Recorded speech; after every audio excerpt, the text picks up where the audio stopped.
हम संस्कृत के विद्वान, जैसे कहा जाता था कि ये लकीर के फ़कीर हैं, आज हम दो संस्थाओं की ओर से संयुक्त तत्वावधान में वेदों में विज्ञान विषय पर जो सम्मेलन करने जा रहे हैं, उसमें एक ओर जहां भारत के प्रसिद्ध विश्वविद्यालयों के लगभग 10 कुलपति, उसमें से 5-7 ऐसे कुलपति हैं जो वैदिक विश्वविद्यालय और संस्कृत विश्वविद्यालय से संबंधित हैं, वहाँ के विद्वान तथा आधुनिक विश्वविद्यालय के माननीय कुलपति जी के साथ साथ उनके जो प्रोफेसर हैं, उनके जो रिसर्चर हैं, वो सब एकत्रित होकर के आज इस सम्मेलन में भाग ले रहे हैं।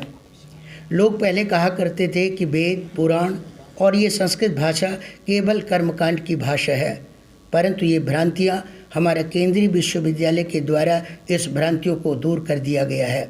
हमारे केंद्रीय संस्कृत विश्वविद्यालय में जहाँ वेद, वेदांग जैसे कठिन और दार्शनिक ग्रंथों का अध्ययन अध्यापन होता है, वही उसके बराबर में जो आधुनिक विद्याएं हैं, चाहे वो कंप्यूटर से संबंधित हों, चाहे समाजशास्त्र से संबंधित हो, दोनों विद्याओं के समानांतर में हमारे यहाँ अध्ययन अध्यापन हो रहे हैं। जैसा कि अभी आदरणीय प्रोफेसर BN त्रिपाठी जी, माननीय कुलपति जी ने बताया इसके उद्देश्य को, उसी को ध्यान में रखते हुए हम ये बताने की कोशिश कर रहे हैं कि वास्तविक में विज्ञान तो हमारा वेद ही है, वास्तविक में विज्ञान तो हमारा संस्कृत ग्रंथ है। क्योंकि आप जब विचार करेंगे तो संस्कृत का एक एक शब्द अपने आप में बहुत कुछ कह देता है।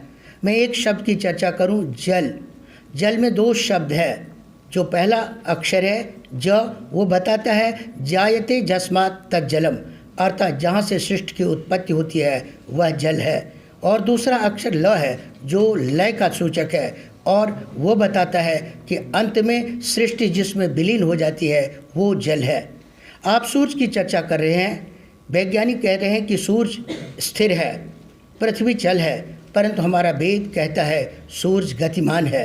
क्योंकि सूर्य संस्कृत का शब्द है जिसका अर्थ ही है सरतीति सूर्यः, जो शरणशील है उसे हम सूर्य कहते हैं। वेद में हमें मंत्र मिलता है जो इसका स्पष्ट साक्षी और प्रमाण के रूप में है कि सूर्य गतिमान है।